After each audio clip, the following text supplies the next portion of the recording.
Hello everyone, Michael here for Tactica Imperialis. Welcome to today's video. Today is going to be another 8th edition 40k battle report with my Tau. My Orcs got a big game in the 10,000 subscriber special, and now my Tau are going to get a big one of their own. But of course, putting them up against Imperials and stuff with the new Space Marine Codex, particularly when Tau are considered kind of bottom of the meta right now, maybe not the smartest thing for me to do. I know what you'd want to see because you love seeing me lose, but hey. So instead, we're going to do something that I've been wanting to do pretty much since I bought this army all the way back about, oh god, when was it? A year and a half ago? Or a year ago I bought this army. Excuse me. And that, ladies and gentlemen, is the Tau Civil War. Because of course, I play Farsight. There's no rules for Farsight Enclaves right now, there's no Tau Codex, but I play Farsight. And my opponent has been kind enough to bring Aun'va. No Shadow Sun, unfortunately, but Shadow Sun's kind of coming around. We'll see where that's going in the next codex. But Shadow Sun's coming around, so my opponent decided to bring Aun'va, and we're going to play 3,000 points of Tau versus Tau. Two very different builds, two very different lists, mainly because one person knows what Forge World is and the other one doesn't. Spoiler alert, that's me. So we've got a very interesting setup, and we're going to be trying the open war system. So my opponent has got a deck of the open war cards, so we're going to try those out, see how those balance up. Of course, it's not going to be perfect because we built the list kind of more for match play, and we're going to be using open play, so the mission might not be perfectly balanced, but oh well, I don't care, I'm not a tournament player. So, feel free to place your bets in the comments below for what will quite possibly be the last game chronologically that I play with my Tau for quite a long time. I don't know if this is going to be the last battle report you'll see with them before I go, but it's certainly probably going to be the last one that I play, at least in a battle report format. So, place your bets in the comments below if you think that the Enclaves are going to win, or whether the Empire is going to win. You might want to reserve that thought until you've seen the mission and the list, but up to you. So, let's get to the armies, the mission, and then the map, and then we'll get on with the game. This is the forces of the Farsight Enclaves. We've got the red team-ish, and we've got the blue team. I couldn't quite get it into red team and blue team because I don't have enough red, but close enough. So, we have two detachments here today, a battalion and a vanguard, as you might have guessed by the amount of battle suits. So, leading the battalion detachment, I've got my brain in gear, I swear, is my Cold Star battlesuit, El Cordella. She has her high output burst cannon and missile pod, as well as shield generator and advanced targeting system standard stuff. I then have my Cadre Fireblade, because I needed a second HQ slot. And then in troops, I've got 3 of those, so 10-man Fire Warrior team, strike team with pulse rifles and a chasseur, and then 2 5-man breacher teams to make up the numbers, both with a chasseur. I swear I'll get those crew done one day. Then we have 2 Pathfinder teams, a 10-man squad with 2 rail rifles, a chasseur, a recon drone, and a pulse accelerator drone. Don't expect that pulse accelerator drone to go anywhere near them for the entire game. And then we have a 8-man squad, again led by a chasseur, but they've got no other upgrades at all because I need to retrofit my ion rifles to be rail rifles. I then have a XV-88 broadside with heavy rail rifle, plasma rifles, seeker missile, and the velocity tracker. I probably have slightly scummed in taking too many velocity trackers, but if you think I have, I might swap them for multi-trackers. Anyway, then we have a Razor Shark Strike Fighter with its quad ion turret and missile pod, as well as, I think it comes with like some other thing, like some Seeker missile. No, I don't think it does. Anyway, it's a Razor Shark Strike Fighter. It's completely unupgradable, so there you go. It's got a missile pod. Lovely jubbly. And then in the Vanguard attachment, this is where all the meat of the potato and goes with the potatoes is. I have Commander Farsight. He's going to be my Warlord. No surprises there. He's leading the army. And then I have Chasseur Arachon with his plasma rifle, cyclic ion blaster, airbursting fragmentation projector, and an advanced targeting system and a shield drone, because shield drones actually got fixed in the most recent round of FAQs to have 5+ feel no pain. So going to give it a go, just because I didn't want to put a shield generator on Arachon. We then have a 5-man stealth team with a chasseur with fusion blaster and velocity tracker, 4 advanced targeting system and burst cannon, and a homing beacon, just so I can drop something in from reserve nice and easy, which is probably going to be this team, which is my first of 2 crisis teams. This one is completely WYSIWYG, so nice and easy. Plasma Flamer Shield ×2, Twin Flamers and advanced targeting system, and then Twin Fusion and velocity tracker. That's Commander Brightsword, normally. We then have another 5-man crisis team. Oh, they've got 4 gun drones, should point that out. And they've got a 5-man team with marker drones. So this team is chasseur with velocity tracker and Twin Fusion. We then have a guy with Plasma Flamer Burst, and we have a guy with Plasma Flamer Ion. We then have Twin Plasma Velocity Tracker and Twin Burst with Advanced Targeting System. And then finishing us off, we have Obo Tai 9-0, so broadside chasseur with 2 higher missile pods, the smart missile system, the seeker missile, and the target lock, which will allow him to move and fire all of those lovely rockets.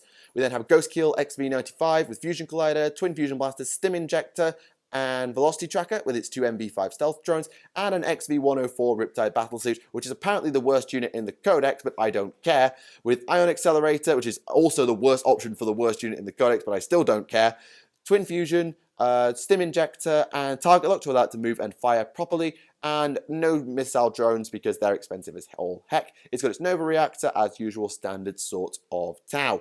So that's going to be 3,000 points of the Enclaves. I'm debating whether to take Feel No Pain or to take +1 attack on the charge for Farsight. I should probably take the Feel No Pain, otherwise he's just going to get killed. So that is the army of the Enclaves. Let's take a look. You can just see it in the back of shot at the army of the Empire. And if you're not familiar with Forge World, welcome to a whole load of things you don't understand. This is the army of the Empire at 2,999 points, whereas mine came in at 3,000. And as, of course, is obligatory, led by the Space Pope, Aun'va is present. Now, I'm going to try and run through this, but there's a lot of things I don't understand, so here we go. Long Strike in an Ion Head with Smart Missile Systems, 3 Hammerheads with Railguns, and that's going to be in my army before too long. That's a gift from my opponent today, so thank you very much. And they're all got Rail and Smart Missile, nice and easy. Then we have a Cold Star with no upgrades whatsoever, so no support systems at all, just the high output burst cannon and the missile pod. We have a 4-man stealth team with advanced targeting systems across the board, and 1 guy with a fusion blaster. Yeah, fusion advanced targeting. Good luck, 2+ saves. Actually, yeah, that's designed to give it back AP1. Right. They have 3 strike teams, all nice and simple. 10-man squads with pulse rifles and a chasse wee. We have 2 crisis teams. Now, this one's pretty much perfectly WYSIWYG. It's twin plasma across the board and flamers.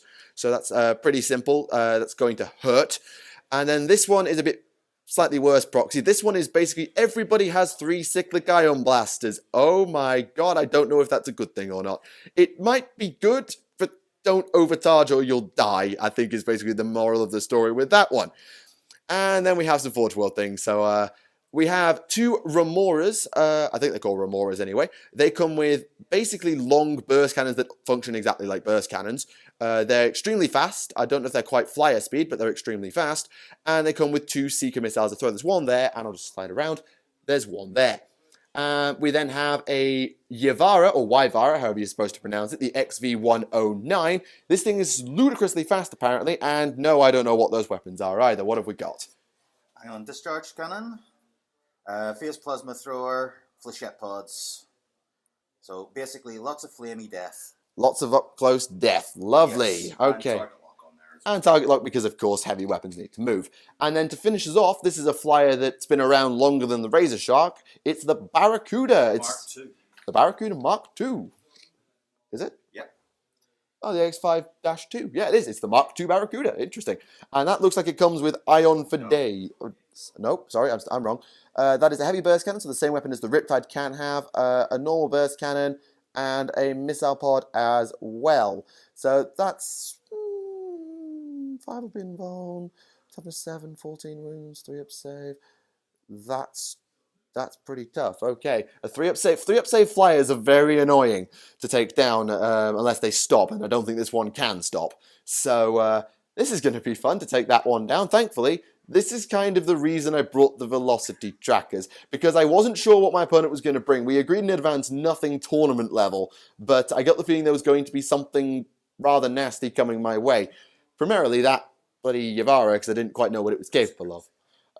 It could have been worse. There could have been a Town Our Supremacy, or more Hammerheads, I suppose, because my opponent tells me he's got 14 of them. So it could have been worse, but that is the armor we're going to be using now. Now. Open War. This is how the game is going to go. So we're going to draw 1 of each of these cards, and our primary mission for today is kill the courier. At the start of the first battle round, before determining who has the first turn, each player lets their opponent know which model in their army is the courier. This cannot be the warlord and must be pre-deployed. Kill the courier, you win the game. This could be pretty damn fast. Okay, that's interesting. We then draw a deployment map. Okay, up close and personal it is then. I don't know if either of us like that, but if anyone's going to, it's going to be me. Lovely. We'll determine player A and player B separately, I think. And then we have a twist. There's a little extra thing to go along with this game. Many paths to victory sounds Towish. draw an extra objective card. Both objective cards are used for the battle. If the players achieve one each, then the battle is a tie. If both objective cards require you to place objective markers, ensure you tell which objective relies on which card. So we draw again. Kingslayer. Add up the power rating of any enemy is destroyed during the battle, doubling their total if one of the models slain was the enemy. Whoa, that's a flat double, not just double for the Warlord. Wow. Okay. End of turn 5, highest total wins. Even if their own army has been wiped out, you can be tabled and lose? Sorry, you can be tabled and win? Okay. Good one for you. Okay, Only War. I'm right. So if the couriers live. Okay, so if the courier lives, then at the end of turn 5, it's on effectively kill points. If the courier dies, GG. All right, and the start of first battle round, so we'll deploy and then we'll do that. I don't think we're going to go with the chapter approved leaks that came out because we're not playing proper match play, which is you roll for first turn. We're going to play Flyers Don't Count for table, I think, but we're not playing because of table actually not mattering with Kingslayer. I think it's actually fine that we don't care either way. So, this should be intriguing. We'll get deployed, and then we'll get on with the game. And we are deployed, ladies and gentlemen. Welcome to an abandoned Imperial complex, which the Tau of some sort have taken, and then the other ones come to kick them out of it. I don't really know which way around you want to do it. So the Enclaves are deployed over on this side. As you remember, the deployment map was something like this, so you can sort of see it. So my Riptide is here, Archon is here, there's a Breach team here, my Stealth team are up there with their homing beacon, ready to go on turn 1. There's my 8-man Pathfinder team, my Rail side, my Missile side is down there because that can walk around, my Fireblade is there, Fire Warriors, Cordella, Farsight, 5-man Crisis team with their marker drones, the 10-man Pathfinder team with their drones, the Razor Shark, the Ghost Keel, the other Breacher team, and the Piranha. I forgot to mention I have a Piranha with a Fusion Blaster. I think I've completely overlooked that in the list. Well, oops. And my 4-man team is just over there. And as for the Empire, well, they've got Fire Warriors, the Ivara, the Barracuda, more Fire Warriors. The Remoras are just around that corner. The Stealth team is up there. The Hammerheads are all here, Longstrike in the middle. I don't see the Space Pope. Has he gone walkabout? Oh, no, I see him. He's under there. Ah! Oops. Yeah, this is what happens with cables, ladies and gentlemen. So yeah, Aun'va's under there. He'll be giving out invocations all day. And I also need to address something. The Cold Star, I thought had no support systems. I got that wrong. It has an advanced targeting system and multi-tracker, which means hitting on 2s, re-rolling 1s. Lovely.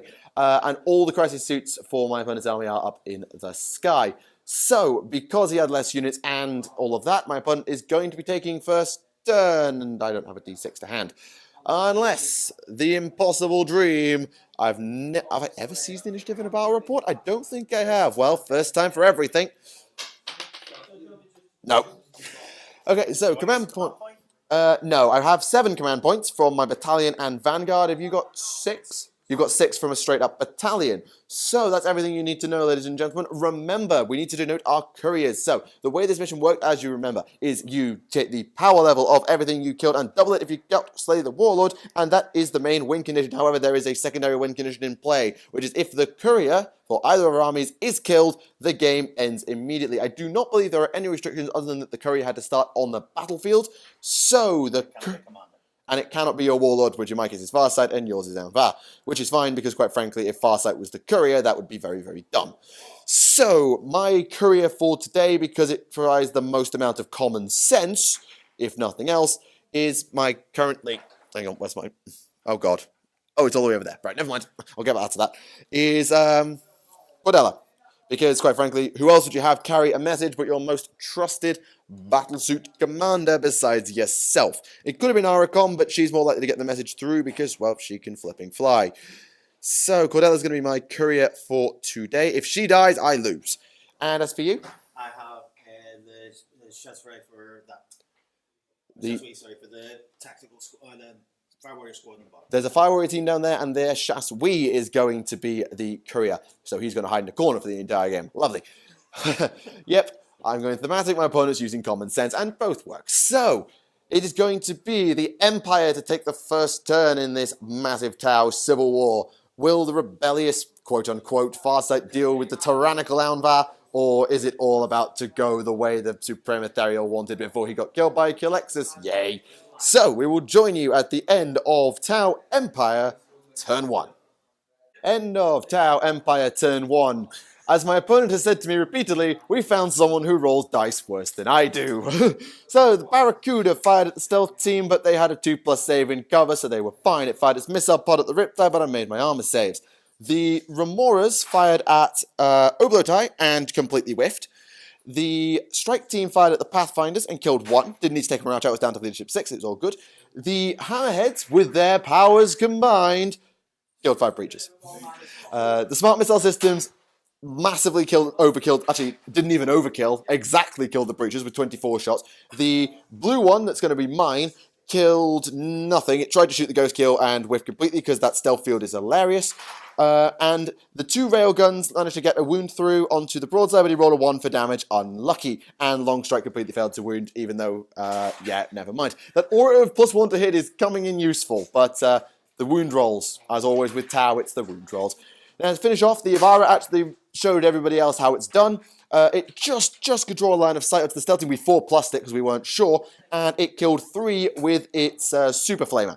I passed morale check, so there's 2 guys there, and most importantly, the homing beacon is still around. So, no, it's not put down until my movement phase. I put it there just because of safekeeping. Sorry, I should have made that clear. You don't deploy the homing beacon anymore. Sorry, hands up, screwed up. We will join you at the end of Enclave's turn 1. I've got a unit to arrive in the homing beacon, which is to be destroyed, because the stealth teams are not going to live any longer than this. So yes, this should be intriguing, because, yeah, we'll find out. I'm not going to say anything because I know what I'm like when I say things. So we'll join you at the end of Enclave's turn 1. End of Enclave's turn 1, as has become my tradition to say after a critically fun turn. Ow, ow, ow, ow, ow, ow, and ow. Jesus Christ, what a turn. Okay, working from right to left, because that's more amusing. The Barracuda has taken 6 wounds, thanks to a Fusion Blaster. Those Fire Warriors are down to 2, because I killed 6 with Flamers, and then another 2 ran off. Thank you, Torchstar, Brightstorm, and Shavastos. The Yavara is down to 10. Thank you, who do I need to thank? Oblotai, who did all the work there. The Fusion Blaster, unfortunately, he made the invuln saves from Brightsword. No such luck there. Yeah, I used the homing beacon and just went plop. No surprises of what I was doing. I play Farsight, what did you expect? They're dead as a result because the Rivara is there, but whoop. The Riptide is Nova charged for shield preemptively. It fired its Ion Accelerator over there and did nothing. And its Fusion Blaster was what did the damage to the Barracuda, not the stealth team. I'm dumb, I apologize. Here, the Pathfinders just marked up the Remoras, they marked up the... What did they mark? They marked something. Remoras. Oh, it was the Remora. They marked the Remora, which then went pop because it only has 3 wounds. The other one then went pop because that also has 3 wounds. The Flamers here did good work, and I think it was a Seeker Missile that got the killing blow. And then something else did something else. Basically, a lot of stuff died. 2 Fire Warriors died up there. To my Fire Warriors, I booted the Pulse Accelerator drone here to help them out. And then this happened. Oh. So, after a Marker-like bonanza from down here, the combined fire of the Ghost Keel, the Piranhas, half the Crisis team, and Cordella, and this rail side, put paid to both Long Strike and that Hammerhead. The Razor Shark also contributed, pinged a couple of wounds off there, which is what the Riptide fired its other Ion Accelerator at, and failed to do anything. Yeah, ow. They didn't explode, so no mortal wounds, but... Oh dear God. So Long Strike's aura of +1 to hit and stuff is gone, which is probably the most painful thing about the whole affair. Losing 2 Hammerheads is bad, and I'm kind of... My dice were off the charts. Like, my opponent's dice were terrible last turn. My dice were just off the charts. They were ridiculous. You know I've bemoaned my dice in the past, but... I think all the bemoaning I did the last time I played my tower against the Astra Militarum just came back and gave me a second wind. Oh my days, they were ludicrous. Or they were above average. They were just above average. They weren't like I was hitting with everything. They were just good. Well, there you go. So the Enclave strike a decisive blow. And if my flyer lives, I think I could possibly get round to assassinate the courier. So this could be over quite quickly if I'm not careful. So, the Razor Shark also did take a wound. It overcharged its Ion. quad ion turret. Took a wound from that. Shouldn't have bothered. Waste of time. And we will join you at the end of Empire, turn 2. End of Empire, turn 2. So, in the movement phase, the Cold Star, the Plasma Spammers arrived on this side, and the Ion Super Spammers arrived on this side. Nice and simple. They took 2 wounds off the Ghost Keel. Thank you, Stealth Drones, for being amazing. And these guys managed to plink a wound off the Riptide. I got quite lucky. I'd had Novid for shield last turn, and I lived to thank myself for it. Lovely. Going around, the Yavara, pretty much, blasted away 2 of the Crisis team, and the Fireways here and here put to another one, and then the Yavara charged Brightsword into an attempt to tie him up. Took 5 wounds on Overwatch thanks to a lucky fusion shot, but has got him tied up. He's got Sky Leap, effectively, so he can use his Nova Charge to whip out if he wants to, but I'm going to have to fall back to try and kill the Yavara, so Brightsword has been neutralized for a turn. The Flyer and the Stealth Suits combined to put another 3 wounds onto the Razor Shark, which is nice, and 1 Crisis Suit is dead here, and another one is wounded after the combined submunition and smart missile system fire of the 2 remaining Hammerheads. If you hadn't noticed, the dice weren't still with my opponent this turn, particularly. It's better, a little bit, okay, my opponent says no. Okay, so it's not good.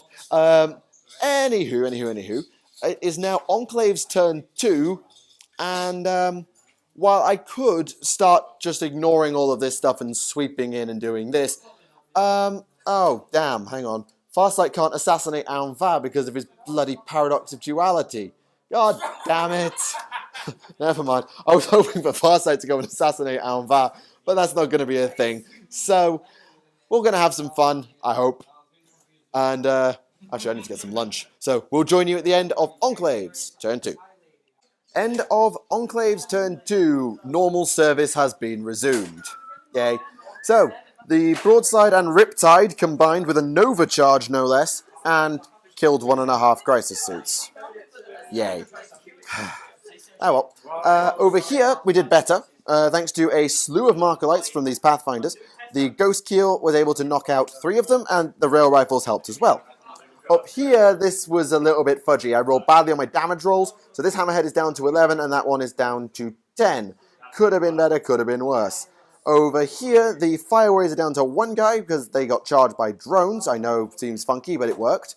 Punched 1 to death and took no damage in return. And Farsight, I'm going to admit I've used Farsight wrong here. I've charged him into the Barracuda, took 1 wound on Overwatch, and did 1 wound back in the combat. The problem I have is he's now Strength User without the Armor Bane he had last edition, so wounding heavy things is not as easy as it used to be. The 4 render's lovely, the D3 damage is nice, but Strength 5 just isn't enough these days. Oh well. But it's down to 5 wounds, thanks to combined fire from miscellaneous sources. And, yeah, the Yavara is... Did it take a wound? No. The Yavara is as it was on 4 wounds, because I couldn't roll a fusion wound roll to save my life, which is fine. Normal service, as I say, is resumed. So, this is what we were saying. We were just having lunch, and we were just saying, if I have a bad turn, and the Empire now has a really good turn, we could see it start to swing. Now, Cordella's well protected, because she's my courier. She's well protected and is in a good position to hop the board and go and try and do a trade-off assassination. I don't know if it's a worthwhile maneuver. We'll see where we're at. So, we'll join you again at the end of Empire, turn 3. End of Empire, turn 3. The swing wasn't as dramatic as I've had in previous battle reports, but it's coming. So, pop goes the Riptide. Ivara, are you even shocked? If you know anything about Ivara, you shouldn't be. Stealth Suits is down to 1 guy, thanks to these plasma rifles. Over here, the Crisis team is dead, thanks to very good work from the Barracuda and the Stealth team up there. Good combo work. The Piranha is down to 1 and lucky to be alive. Farsight... No, that's from last round. The Ghost Keel is down to 5, thanks to triple overcharging Cyclic Ion Blasters. And that's... Oh, and Brightwell's down to 1 wound. But he's still alive, and that's a very, very good thing. The combat, nothing happened. What are you even expecting? So command point-wise, just thought I'd fill you in. I'm on 4, my opponent is on 3. And I'm not going to say anything because I don't know. Last turn was not good. However, I will say this. I have got units close enough to try and start whittling down the courier unit, which, if you remember, is just behind there. I do need to think about getting rid of Aun'va, just in case I can't pull the job off, but my best assassin is Farsight, and the Paradox of Duality gives him a 1-up armor save. So that's not really gonna fly. I need to have a little think about how I'm gonna get rid of Aun'va. With that said, though, that's all to worry about during the turn, so we will see you very soon at the end of Farsight Enclaves, turn 3. End of Enclaves, turn 3. Okay, I'll come back to this in a second. The Avara is dead. Thank you, Commander Brightsword, who also charged this guy and then made all his armor saves. Unlucky. Both Crisis teams are dead. Thank you to Oblowtie and to the Ghost Keel. I also called a Cow Yon with Cordella. So as long as nothing in around their move, they got +1 to hit. Which meant, yeah, the Barracuda was toast. That went pop pretty damn hard. No damage over here from the Piranha onto the Hammerhead. Arachon did 1 wound to an Ethereal Guard, so a little bit of damage there, and then the surprise happened. So, the drones disengaged down here, and shot 2 Fire Warriors to death, and then they and Farsight charged in. I lost 3 on Overwatch, for goodness sake. Bang, bang, killed 4. So that means the morale check is at -6, which means their leadership is 1. However, thanks to the Bonding Knife ritual, if they roll a 6, they also hold. So, for the game to end, you would have to roll exactly 2, 3, 4 to run 5. You have Aun'va, which gives you rerolls, but you have no command points. So, on a 5, the game ends. They hold. Okay, they hold. Alright, I have no problem with this. So, there you go, ladies and gentlemen. The game does continue. I just thought I wanted to show you that because that was kinda important. Because that could have been the end of the game right there. So, Mass Murder Farsight Initiative and activate? It's on me, maybe? Anyway, we'll join you at the end of Empire, turn 4. Interlude in Empire, turn 4. This is the assassination attempt of the century, as one Gold Star attempts to kill the other, having advanced, so being at -1 to hit. I wanted to show you this because people have been asking in the comments to see critical rolls, so people in the comments, you're getting your wish today. So, first off, the high output burst cannon with its 8 shots, hitting on 3s, re-rolling 1s because of the multi-tracker. Here we go. That's a lot more 1s than I was liking. And, okay, 6 hits. Strength is 5, toughness is also 5, wounding on 4s. Yep, with an AP -2. AP minus, no, -1. -2. What? No, Sorry, the... first cannon 1, sorry, yes. Yes. So how many wounds is that? That 2 isn't a wound, so that's 5 wounds onto Cordella. Oh dear. Oh dear, oh dear. -1. 4 plus save. That's cocked. Okay, 3 wounds down. She's down to 3. I'm going to put this in the corner so people remember. She's down to 3. Missile pod on 3s. Double 1, but you've got rerolls. It's 2 points well spent.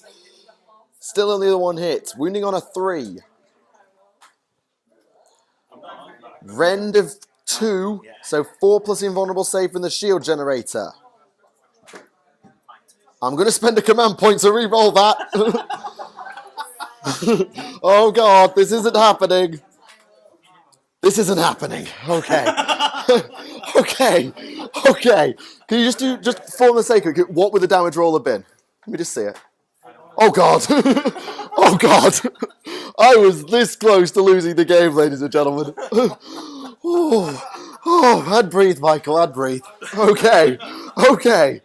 Have you got anything else to shoot, actually? Or are we done? Fire Warriors down here. They advanced. Oh, yes. So, yeah, I think that is it for turn, so... Yes. Sorry, so I'll run you through the turn then. The burst cannons took 2 wounds off Farsight. The shield generator again came in clutch and saved me from the fusion blaster. That guy attempted to kill the Piranha. He killed the Piranha, that's what he did. He attempted to submunition these guys and whiff. This guy blasted forward in the hope that a space was going to be cleared to make a charge, but I don't think you can advance and charge anyway, so it's there now. It's annoying because it's there now and I have to deal with it, but it's there. Right. Oh, we have the combat. Yeah, I'm sorry. Sorry. So now you get to see what happens when Michael forgets to do things. Fire Warrior, 2 attacks. 1 hit. This is on Brightsword, by the way, who's on 1 wound. Okay, 5s to wound. No. Brightsword, 3 attacks back, hitting on 5s. 1 hit, wounding on 3s. 1 wound, 4 up armor save. And he's fine again. Slimy git. Okay, so that Fire Warrior refuses to break his armor for the battlesuit that's punching him in the face repeatedly with what should be the fusion blades. Never mind. Alright, okay, I think this should be it. We will join you at the end of Enclaves. Turn 4. Okay, you join us back in Enclaves turn 4. The pesky Cold Star bit the dust. Thank you, Pathfinders, for doing that for me. And Oblowtie, and I don't even think Oblowtie... Did he fire? I don't even think he did. Never mind. You can't see anything anyway. So that hammerhead's down to 2. It's pretty much crippled at this point. That hammerhead's down to 9, so that's taking some damage as well. But I've saved this because, again, people ask to see important rolls on camera these days. Ooh, lardy flipping dar. So, Arachon, with all his anti-infantry guns, is shooting at the Fire Warriors. There are 4 of them left. Now, Plasma Rifle, I'm not within 12 inches. I'm 85%. So, hitting on 2s. Good start. The Cyclic Ion Blaster, I'm just going to fire 3 shots because D3 is irrelevant. Oh my god. And I wound on 2s. That's another 1. That's 1 wound with 1 rend. You're not in the terrain, so 5 up armor. So 1's down. And the Air-Bursting Fragmentation Projector. 6 shots. Oh, I just remembered the advanced targeting system, so I've actually got rend on this. 2s. There we go. And 3s.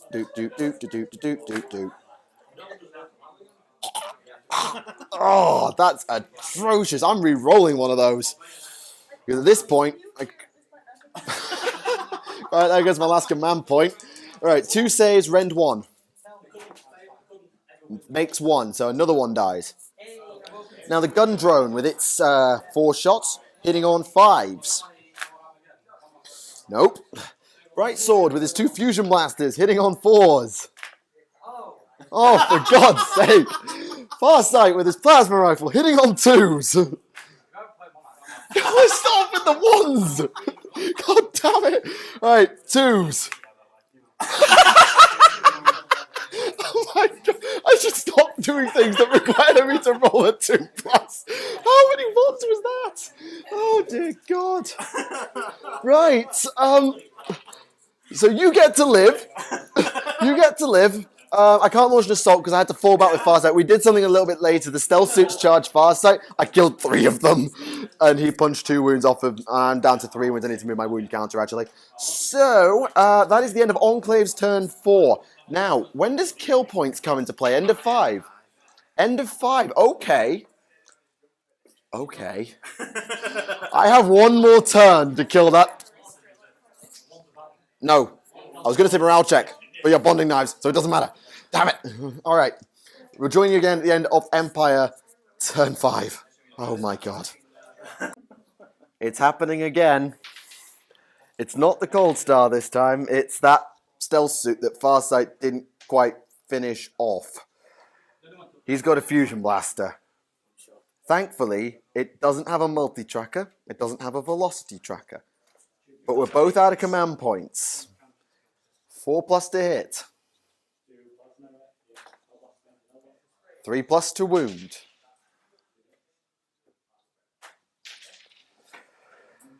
4+ invulnerable save.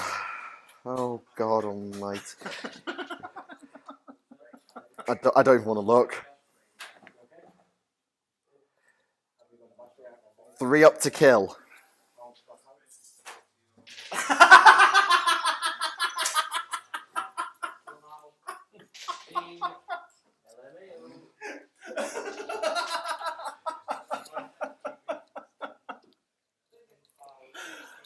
Oh, that couldn't have been closer. You can't see my face right now, ladies and gentlemen. Oh. Oh. I lost. And I have no idea how.